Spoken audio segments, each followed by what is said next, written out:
You are Locked On Kentucky, your daily podcast on the Kentucky Wildcats. Part of the Locked On Podcast Network, your team every day. All right, what is going on, Big Blue Nation? Welcome on in to Locked On Kentucky, your daily Kentucky Wildcats podcast. I'm your host, Lance Dahl, writer for Sports Illustrated for various SEC-related things.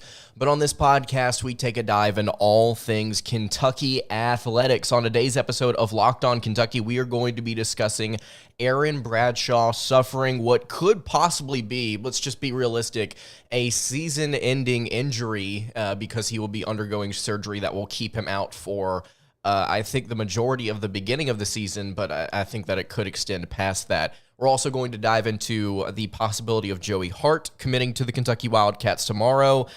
Some positive news in a sea of very, very negative things going on currently for the Kentucky Wildcats. Thank you so much for making Locked On Kentucky your first listen every single day. Really appreciate everybody out there that is currently watching the show live on YouTube. If you're listening on podcast post live, would appreciate it if you went ahead and followed along there. If you're listening right now or watching on YouTube, go ahead and subscribe to the channel. We've got a lot of different things to get to here over these next couple of months that have to happen for the Wildcats, so it's going to be a very interesting ride. So let's go ahead and get into it. If you did not see it, Shams, your boy, the NBA reporter himself, tossed out some Kentucky basketball news earlier today.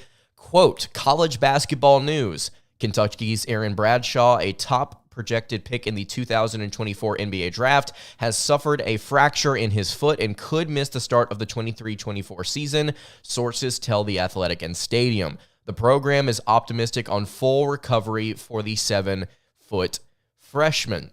So, there you have it. Shams has officially announced that Aaron Bradshaw has suffered a fracture in his foot, which I believe, if I'm not mistaken, had been hinted at a few weeks ago. In fact, Kyle Tucker of The Athletic tweeted out earlier today saying, yeah, I asked about this 3 weeks ago, 23 days ago, about Aaron Bradshaw and his fracture. Bradshaw obviously operating under Clutch Sports. I believe it's the same organization that kind of housed Shaedon Sharpe and his activities and what he had going on with the Wildcats. And that's kind of where my concerns start today, is that while Bradshaw may be healthy by the time, non-conference play wraps up for Kentucky, he's not going to get to see the court simply because of outside factors that may happen between today and whenever Kentucky's season actually begins. Is it going to end up being a Shaedon Sharpe situation where Kentucky just doesn't really get to see one of their potentially unicorn players step onto the court and do really cool things? It's a very realistic possibility. Now, we can't sit here and be completely negative. We can also speculate over the possibility that, he could be back, 5 or 6 games into the year, and Kentucky's able to kind of nurse him along and kind of ease him into play, and Cal's actually able to allow him to step onto the court, and he's actually able to develop a little bit, and he's ready to go once SEC play begins.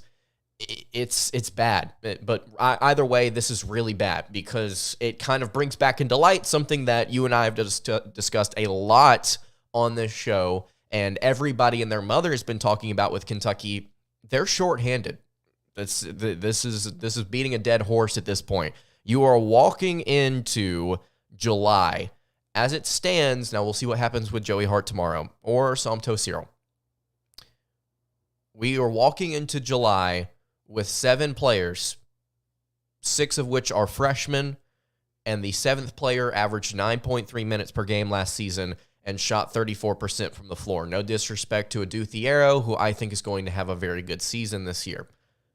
Kentucky's in a bad position, flat out. And it all goes back to, the coaching staff, but more specifically one guy, and that's John Calipari, who has been under fire for years now because of how he and his staff have lacked success on the court, especially in postseason play. And now it's starting to trickle over more and more and more into what Kentucky's doing in the offseason. And I truly do fear this time next season, after Kentucky has lost sometime early in the NCAA tournament, because it's possible. Let's be realistic with ourselves. You could see a world where Kentucky loses early and you're looking at a roster that is void of excitement or hope because the majority of these freshmen are going to be declaring for the NBA or transferring anyway. Kentucky's going to be even more shorthanded, and there's going to be a lot of criticism on this staff for, my goodness, they couldn't pick up any transfer portal players, and they were scrounging around for 3 stars on top of their already loaded class to try and help out the situation and just get bodies in the room because they couldn't get transfer portal players. What is his staff doing? What is Cal doing? Are you kidding me? Is this the end of the world? There's a world where that happens. There's also a world here where Kentucky picks up Hart, they pick up Cyril, and they have a 9-man, 10-man rotation if they're able to somehow miraculously get a transfer portal player. I know that there's a player from Louisiana that's currently in the portal that has some academic issues. We can talk about that on Monday, but this is more than likely going to end in negativity. And I really do hate that because I'm tired of talking about negative things. I'm tired of talking about Aaron Bradshaw and all these different players, just not being able to execute or perform. Like you're looking at the Sheepways and the Jacob Toppins and Cason Wallace folding under pressure at different. I'm tired of talking about the negative things. I want to be able to talk about something that's exciting for Kentucky moving forward in the future. And right now, guys, it's difficult to find those things.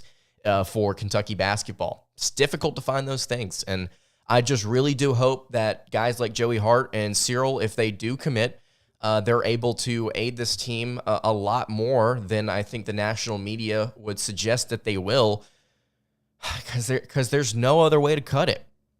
Kentucky's going to be very, very, very, very young next season. It's probably going to be by far the youngest team in the country, and you're going to be relying on Cal and John Welch and the rest of that staff to just figure it out and get this team to gel. Do they do that? I think there's a possibility. Certainly there's a possibility. But right now, it just doesn't seem like there's a lot of hope out there for UK. Let's look at the comments here real quick. It's painful being a fan right now. My goodness, what are we going to do? We definitely need Reeves back now. He'll play a bunch of minutes. Rob, DJ Reeves, Justin at the 4, and Kingsley. Actually, Spicer, I'm really not mad at that at all. Or Somto. Yeah, there you go. Steven says, I told my dad I got Sharp vibes. I agree. Mashman, does anyone ever think he'll play for Kentucky? There's a possibility that he doesn't. There's a possibility that he does. I'm leaning towards him at some point playing because he's way more talented on paper than Kentucky can allow to just skip past. But who knows? It could just honestly be out of their hands. Straight Fact says he'll be fine, just a fracture. Season doesn't start for 5 months. He could be ready by then. And that's also another possibility. He could be ready by, the season opener. But does that mean he's going to get to play is also another question because Cal has been, hesitant, obviously, as he should be, to play players that are injured because even if they're not 100%, do you really want to throw a guy out there if you don't have to? We'll just have to see what it looks like. Eric says you have to go with Burke and Thiero at the 4 for the trip to Toronto. If Hart commits Saturday, he'll have to play some 4 and 3 over said trip. There's nothing that can be done at this point, and that's a great observation there. That's something that I tweeted out earlier. We are less than a month away now from Kentucky going to the Global Jam and playing against Canada and Germany, and I believe it's Africa as well. You're going to have a very short rotation, and you have to start playing some of your guards. I think it's some positions that they're not going to play at all this upcoming season. It's going to be a weird rotation, I think, that we see at the Global Jam, and it's going to be very guard-heavy. Spicer says it's starting to look like Clutch is messing around with these kids in their schools. I don't have a strong comment on that, but I mean, just based off the Sharp situation, it certainly is frustrating. Aaron should have came out so Cal could have went all in. Somto won't be able to play until July or August from what I've heard. Kay says he may be rusty. Reeves won't graduate till August 12th. That's what I said on yesterday's show, I believe, is that, we got a long time before Reeves is able to actually announce what he wants to do. And if he enters the transfer portal at that point, whatever. I mean, Kentucky's got like 4 or 5 guards on the roster that can replace that production. I mean, at the end of the day, I mean, it sucks that you need that experience back, but it is what it is. You have to land Somto, Cyril. Cal has to go, says Gregory. When will Somto commit? I don't actually know that. I know that he took an official visit here just a few days ago. I believe today's episode actually was about that. I pre-recorded today's episode, by the way, in case you guys could not tell, and I apologize for not communicating that. But I pre-recorded it, and I tossed it up, and I expected not a whole lot of news to be breaking today. And then right after it went up, Aaron Bradshaw's news broke. So I hate it. I hate the situation. But currently, it's just kind of, this is how it is sometimes. Sometimes the news breaks randomly, and sometimes bad things just simply happen. So that is those are kind of my thoughts on Aaron Bradshaw. I'm sure we'll continue to discuss it as the live stream goes on. Again, if you're listening to this on podcast, really appreciate you listening there as well. I want to get to Joey Hart, just kind of talk about it for a second, maybe have some more positive news here. Before we get to that, I want to tell you guys about our friends over at Bird Dogs. A more positive thing. I've been really enjoying my Bird Dog shorts recently. I've had some friends that have been going on trips that have been enjoying them as well, literally texting me, hey, I got my Bird Dogs on, and they are incredible. They're these khaki shorts that are designed to fit slimmer through the thigh and give you a truly sculpted look, significantly better than Lululemon in both comfort and fit and look. I think that they're way better than just regular athletic shorts that you could possibly get to walk around in. They've got these nice compression lining on the inside. It really does feel clean, cool, and it looks awesome as well. They've got really cool colors on top of that. If you go to birddogs.com/lockedoncollege, you can get a free Yeti-style tumbler with your order. Again, that's birddogs.com/lockedoncollege for a free Yeti-style tumbler. Bird Dogs are legitimately some of my favorite shorts to wear right now, and once you get yours, you will not want to take them off. I promise you. All right, continuing along here on the Friday edition of Locked On Kentucky, we are doubling up. Ladies and gentlemen, boys and girls, I think this is the first time in the history of Locked On Kentucky that we have put out 2 episodes in the same day, and one of them being a live stream. So, interesting time here. Again, really appreciate everybody watching in the live chat. If you have not liked the video already, please go ahead and do so. If you've not subscribed to the YouTube channel and you're finding me for the first time, really appreciate you tuning in. If you're still tuned in, subscribe. It would mean a ton here as we get closer and closer to 5K subs before the beginning of the season. If you're listening on podcast, really appreciate you there as well. Throw us a follow and give us a review. Let us know what you think about the show. All right. Spicer in the comments says, I heard Flory will not visit Kentucky. Heard he might reclass to Duke. Duke stole our visit. I concur there. So that looks like Somto is a lock. I don't necessarily know if you could say Somto's a lock, but it does certainly look like that's going to happen at some point here in the future. Now, I really do hope that the situation is Somto reclassifies, because it would be great if Kentucky got him, but they really need to get him this year. They don't need to get him next year, and they need him now for their front court. So we'll keep an eye on that, Spicer. Heard from Matt Jones today, first week of July. A new assistant coach should be here. I'm hearing Miami, or a Heat assistant. That will be interesting. I'll keep eyes on that. Appreciate Matt Jones for the update there. Speaking of updates, Joey Hart has announced that he is set to announce his commitment on Saturday. That's tomorrow. I believe he's going to be choosing between Kentucky, Indiana, and I think Rutgers is in his top 3. You can correct me if I'm wrong on that. I've not really talked about what Hart could do for this rotation this upcoming season because, well, we got into more pressing matters, I think, more pressing news here over the past few days. But in case you didn't know, Joey Hart, a 3-star shooting guard in the 2024 class. According to On3, he is ranked the number 61 player among shooting guards. I believe 24/7 Sports has him as the number 7 player in the state of Indiana, like number 28 among shooting guards. So there's certainly some fluctuation here between what different recruiting sites believe about this kid, but I'll tell you what he is a shooter. That's very, very clear. According to On3, he shot 41% from 3 in his junior season. He shot 46% from deep in 2022. Finished his high school career with over 1,900 points, averaged 23.7 points per game as a senior. One of the best shooters in the class of 2023. I believe he was originally committed to UCF. We talked about that before here on the show. And Kentucky, I think, relative to other positions, they don't need this as much. But now that the Bradshaw news has broken, I mean, things start to change with this rotation. And I know that we've beaten to death how we believe this rotation may pan out here on the show. But I'm just going to go over it again because, hey, there's an update. Things slide down.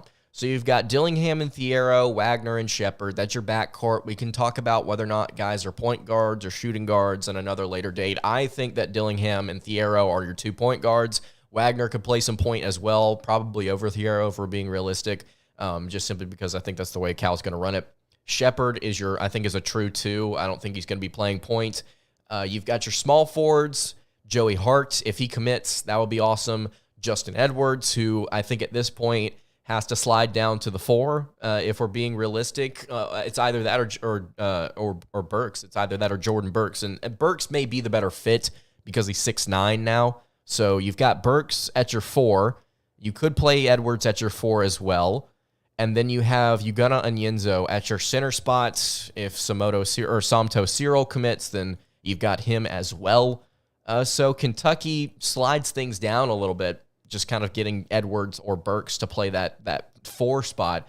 I believe, like one of you said in the chat earlier, during this global cup or this global jam, the rotation is going to be a little weird. It's going to be a little weird for the Wildcats.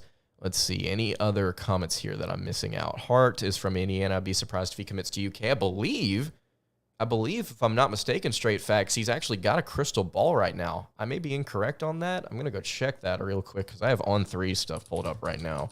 I'll go pull that up on 24/7. And he currently does have 2 crystal balls, both to Kentucky and both coming in the past couple of days. Yeah, so I think Hart, I don't want to say he's a lock because Indiana is obviously in the mix here, but he just finished a visit to Indiana as well, if I'm not mistaken. So Joey Hart would be a valuable addition, I think, to this rotation, just simply because he's another body in the room, and Kentucky's got to slide guys down. And you need shooters. You need them. At 6'5", he's got a little bounce as well, according to some of his highlight tapes. The man can dunk, which is exciting to see as well. Very explosive, fun player. I think that could be coming to Kentucky. I need to see more from his film. I would love to have him on the show if he does end up committing, to talk about kind of what his game is about, to kind of get a feel for what he could be for UK this season. If he does end up contributing significant minutes, 10 to 15 a game, I think possibly could be in the cards for Joey Hart. It's reported he moved in last night. Well, there you go, because I was talking with somebody today that I may or may not have gotten somebody to make me a commitment graphic, and they were talking to Hart and said that he had not taken a photo shoot yet because they were asking for Kentucky photos to see if he had taken any on his visit that he took just a week or so ago. So Spicer, I think that checks out if he's already moved in, and if he commits tomorrow, then you could expect pictures to probably come out tomorrow. So we'll see how it goes. What's your Instagram? My Instagram, you can hit me at Locked On. You can hit me at Kentucky Podcast on Instagram, at Kentucky Podcast, if you would like to, Spicer. I would appreciate that. So you got Joey Hart, you got Aaron Bradshaw. I think that the Hart news does not offset the Bradshaw news in terms of positive to negative. It's just a really tough situation for UK. I'm excited to see if Hart commits to the Wildcats, and I hate to see Aaron Bradshaw get hurt. How hurt is he, considering he was just out recently shooting on social media? I'm not sure, but I'm not going to sit here and question that legitimately, because I just don't know. I think a lot of us don't know. Obviously, if the young man has to have surgery, there's something significant there. So who in this chat thinks Calipari should retire after next year? Ben from Kentucky says, I don't really know if Cal should retire after next year, because I want to see this team. I want to see Somto commit. I want to see Hart commit. I want to see one more transfer portal player, and I want to see these guys rock. I want to see what this team looks like with a full lineup and a rotation with these young guys. I don't want to see Cal try and prove himself. And if it's a failure, then we can have that conversation. We can have that legitimate question of, hey, should Cal go ahead and call it quits? Is this time for him to really, leave? Lady Bass Player says 5 months before the season starts, so we've got time to see if Bradshaw heals up. But again, I just go back to the Sharp thing in my mind. I just go back to that entire situation, and there's just fear that you don't get to see Aaron Bradshaw ever. Straight Fact says, shoot, I hope Cal stays. The program would be in true turmoil if he left. I want to see him finish out his 6 years. I'm curious to see who Kentucky would get. I'm very curious to see what their options would look like if Cal were to move on. I want to see our old Cal back and go out with 9. If he's able to get one more national title, which seems difficult at this point, then I think that would probably be the end of his career, or very, very close to it, if he was able to get a national title within the next few years. So if you've got any thoughts on Coach Cal, if you've got any thoughts on Aaron Bradshaw, if you've got any thoughts on Joey Hart, you can leave all of those in the YouTube comments below. Again, really appreciate everybody watching live here. Cole says, I don't know if it's NIL or Cal, but we the fans need disclosure so we aren't speculating on who to blame for why we can't keep players, not counting first-round picks. I think it's a very good question, or good observation there from Cole, but saying that the fans need some clarity. But I think the reality is, in this transfer portal era, there's a lot of just things, smoke and mirrors. It feels now even more so than the post, or the pre-rather, NIL post or transfer portal era. It feels like there's a lot of, uncertainty about what's going on, and not a lot of things being said in the light, at least not in Kentucky's corner. It's just a weird time to be a Kentucky basketball fan. And I think it's really cool that I get to kind of experience it with you guys. With Ulis and other pro coaches, the team should be more speed-oriented and better dribble drive. Who are the best coaches for speeding them up? I don't know. I'm excited to see what John Welch does. Apparently, he's been around the dribble drive for a long time. So I think he could honestly be your dude to kind of help unlock that with these younger players. And then Spicer says what a lot of Kentucky fans have been saying. I hope Rondo gets to coach. I do too. I think that would be cool. Is he going to? I don't know. We'll just have to see. Let's see. Straight Fact says, the man is one of the greatest coaches in NCAA history. People who criticize the man don't have a sense of perspective. The man is one at a high level. I think it's fair to appreciate and respect what he's done over the course of his career. But if you have a continual stretch of lack of success, I mean, it doesn't take away from what he's done previously, but it certainly doesn't dismiss, hey, man, you missed the tournament and went 9-16. You lost in the round of 64 to St. Peter's. You put together a hodgepodge of a team last year that just simply failed and could not shoot inside the arc, I think, at times, and couldn't play defense at the rim. Like, you're putting together teams that look nothing like what you used to succeed with, and hey, look, he's got a team that looks like a team that he used to succeed with. So we'll see how this young one goes for Calipari this season. I think it's fair to criticize, but also you don't need to say that he's an awful coach. You don't need to say that he's a bad coach. He's proven himself. But if he's not able to sustain what he's done in the past in this environment, he's no longer a good coach. That's just kind of how it is. If you lose and you can't get good players anymore, you've lost your touch. And I'm not saying that Cal has, because obviously he got some really good players in this year's cycle. But there's an opportunity here that we could just see the next few seasons of Cal's final tenure, stretch of his tenure. I think that we could see where Cal just kind of fizzles out, or he continues to get 5-star players and Kentucky wins a title. I don't know. We'll have to see. Calipari is Dean Smith 2.0, and Smith won his second title at an old age. Fingers crossed then, man.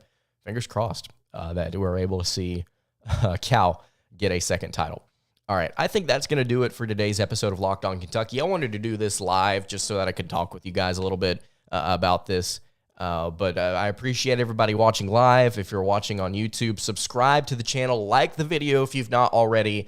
And in the post live, I think you can give your thoughts in the YouTube comments below if you so please. Up to 96 viewers now. Appreciate everybody staying tuned in and watching. You can follow the show on Twitter at Locked On UK. You can follow me on Twitter at @LanceDaw_. You can follow the show over on Instagram. That is at Kentucky Podcast. Any questions, comments, concerns, leave them in the YouTube comments below. Hit me on the socials. I will see you all on Monday for another episode of Locked On Kentucky. Hope you guys have a great rest of your day, and God bless.